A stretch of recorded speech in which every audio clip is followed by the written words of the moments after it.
Okay, we are live now. Welcome to another episode of Entab CampusCare EdTalks, an exclusive platform where we invite pioneers from the education industry to share their years of experience and insights with us. So, before moving forward, let me introduce you to Entab. With an experience of more than 2 decades, Entab has been associated with over 1,500 schools across India, evolving them to become new age digital campuses by providing them mature and futuristic ERP, CRM, and mobile apps. In today's session, we'll discuss about teaching finances at home to children. We'll understand that how can parents discuss the importance of savings and money management with their kids. We'll also learn that how can kids be trained to use their pockets wisely for inculcating good money habits. So, to discuss the same, we have Mr. Avishek Majumdar, Principal, the study, Udaipur, Rajasthan. Sir specializes in working with mentally retarded students, and for his contribution to the field of education, Sir has been honored with APJ Abdul Kalam Best Principal Award, Sadachar Bhushan Award, and the Best Principal Award by Lions Club Elite, Udaipur. So, welcome to the show, sir. Thank you, ma'am. So, moving forward, today, when everything is closed and we all know the importance of financial management and savings. So, sir, how should parents share the importance of these with their children? Ma'am, very nice question. Uh, just my views on this is we have to understand this that our students need basic understanding about the finances. They also need to understand the situation that is going on. We generally become judgmental most of the time that my kids are very young and they'll not understand anything. But Right. today is different than of our times. Now things have changed, and we now understand that our kids are smarter than our own generation. They understand better than what we are used to understand, and they are they are all visual learners. They see and they learn the things. Hmm. So they all understand that during this particular pandemic situation, there's nothing, right? And during our regular talks as a parent, when we talk to our child, we understand one thing, that there are so much of inquisitiveness in them.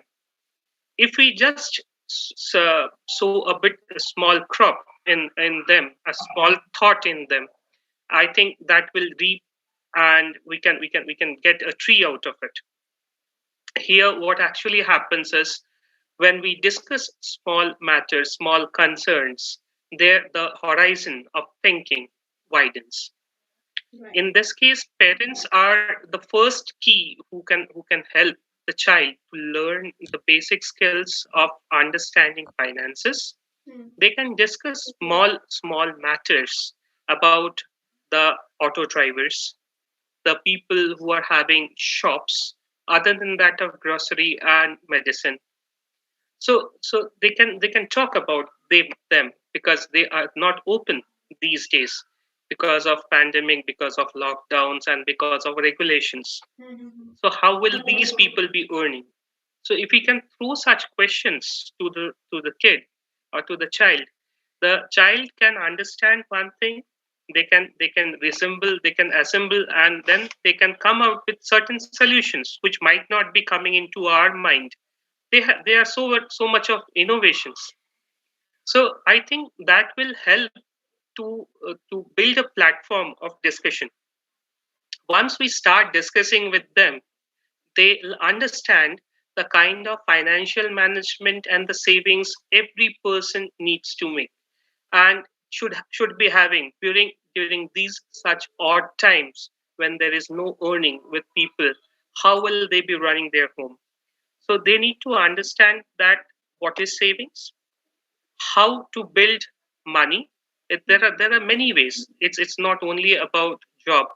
Now every person is thinking of a second income, how to go about it other than their regular income. Hmm. So Right. when one particular income stops, how to use that particular time to get involved into a certain activity which will let them earn more. So now, when everything is going online, every person who has learned certain skills can go online and can teach others how to go about it.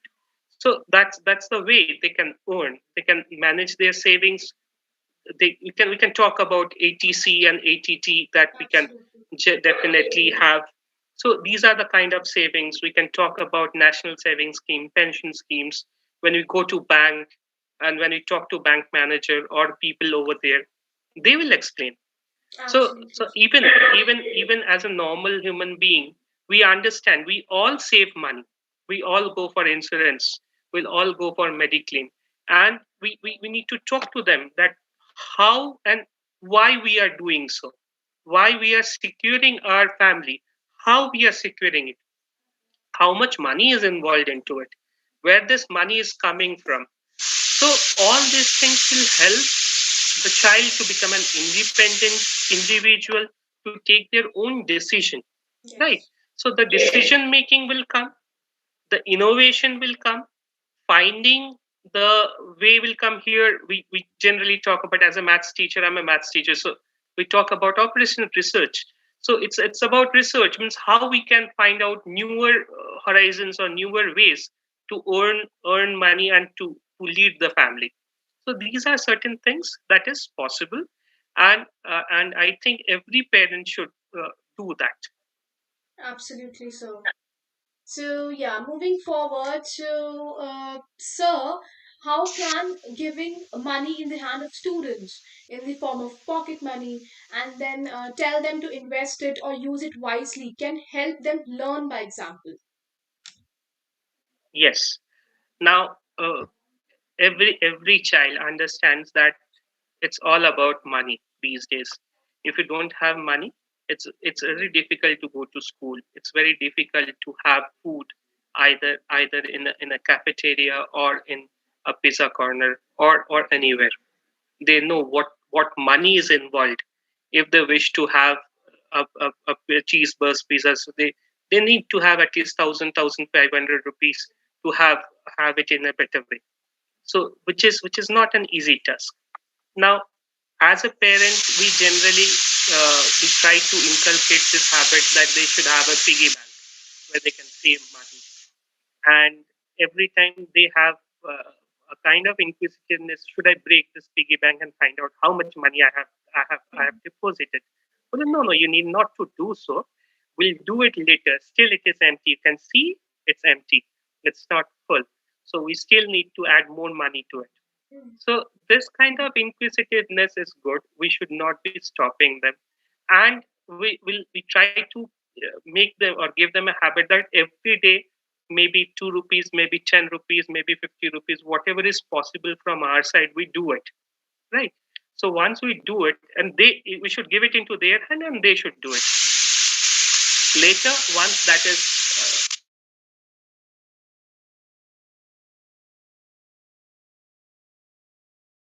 we tell them that it is important for all of us uh, need to give this, we have to increase the total money. Just suppose 2 rupees is there in the piggy bank. Then we need to understand. We need to ask them to find out how they should be investing this money, where they should be investing. After that, we can classify that these are certain things which are needed. These are certain things which we can do later also.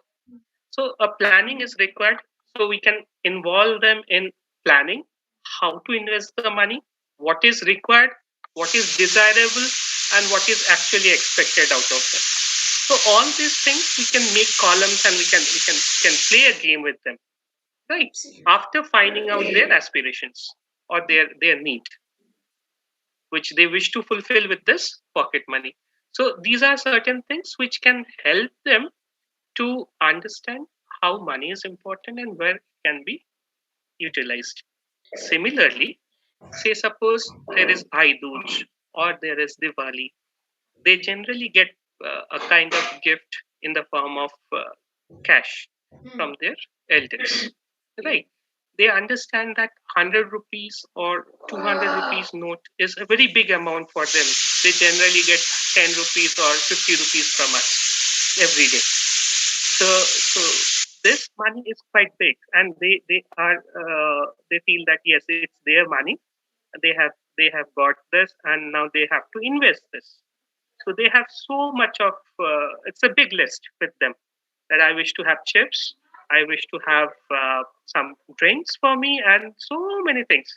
So they make the list, and this generally happens with my child also. They make a list, and let's go to a shop and let's find out what we can have out of this. Right. So when they understand this 100 rupees is not enough to fulfill their uh, dreams or needs.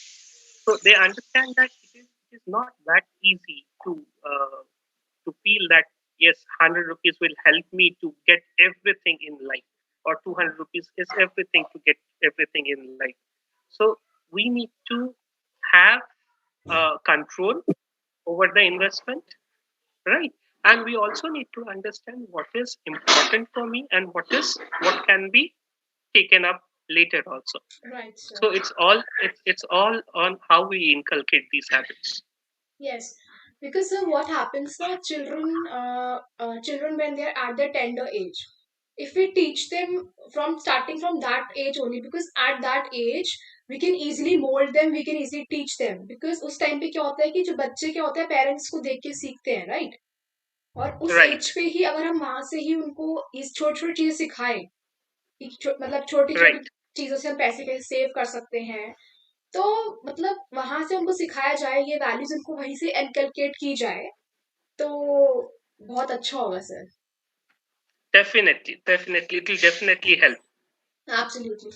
So yeah, so moving forward, so we do study money in economics and business studies, but how schools can be more realistic in teaching about money? There are two, three things.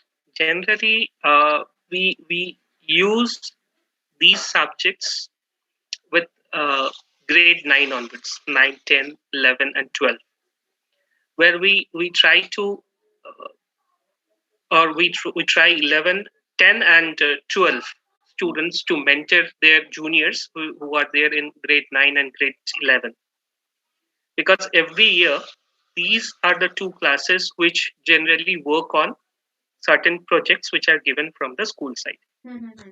There are so many events that is happening in school, like inter school competition, to exhibition, to surveys, and all those things. In this, we generally have a student committee who generally sits and jots down each and everything that is actually required to complete that particular task. Okay. Similarly, in inter-school competitions, say suppose we'll be needing trophies, we'll be needing certificates, we'll be needing a garland, we'll be needing some flowers, we'll be needing a tablecloth, or whatever are the things they are that is actually required.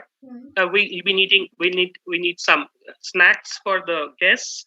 That's possible. So there are so many things which are there involved in arranging or making an event successful.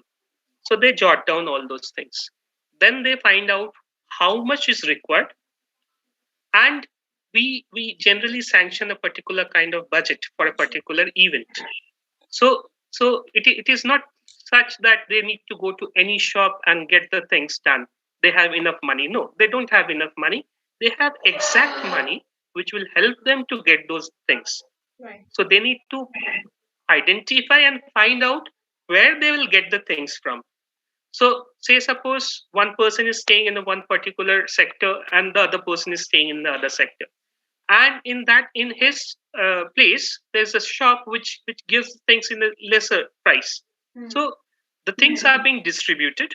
They manage the things. There's a particular person who heads the team, right, who manages the thing and gets all the finances done. There is a person who generally uh, keep a track of what all activities are going on, manage, coordinate between the principal and the team who is actually working. So all these things generally happen under the teacher mentor, right? So they generally understand how to go about it. Now, if I'm coming to business studies, we what we generally do is we develop so many different things in school. We have joy of learning, right? Corner. So we generally develop so many things in school which we generally sell, and we get uh, certain, when people purchase all these things, we get certain money. This money is for the student welfare. We don't use it for the school purpose. It's for the student welfare. So whenever they feel like that, yes, this is to be done, they check how much budget is there in the student welfare, and that's how it is generally being used. So they learn about money management, they learn about event management, they learn about where to purchase from, where to get the stock from. If there is certain things which goes in a say suppose stock, then they need to understand that they need to get the bill. They understand they need to get a GST bill for this, and they need to get a normal bill for this. So whatever things are possible, we are trying our level hard to teach all those things in school, and I think every school is doing so, right? And if they are not doing, obviously there are options that we can go one step ahead, and we should start with this. Thus, just teaching the subject from a book will not help. It is all about how they earn the skills. Yes. So basically, blend of bookish knowledge and the practical knowledge. The blend of both would be required to a person to be successful in his or her career, right? अगर Both तुमने theoretical books, knowledge and practical theoretical knowledge are knowledge and required. practical knowledge, combination of both is important. Yes. Yes. So yeah. So Abhishek sir, yeah, we are at the end of the webinar. So it was a great session with you. It was pleasure Thank having you. you with us, sir. And thank you the way you explained this topic. It was great. The way you put up your ideas that were really great, sir. Thank you so much, Thank sir. you. Thank you. Thank you. And to all our subscribers, to all our viewers who are watching us, if you haven't subscribed our channel yet, so do subscribe our channel for regular updates. Till then, stay happy, stay safe. Thank you. Thank you.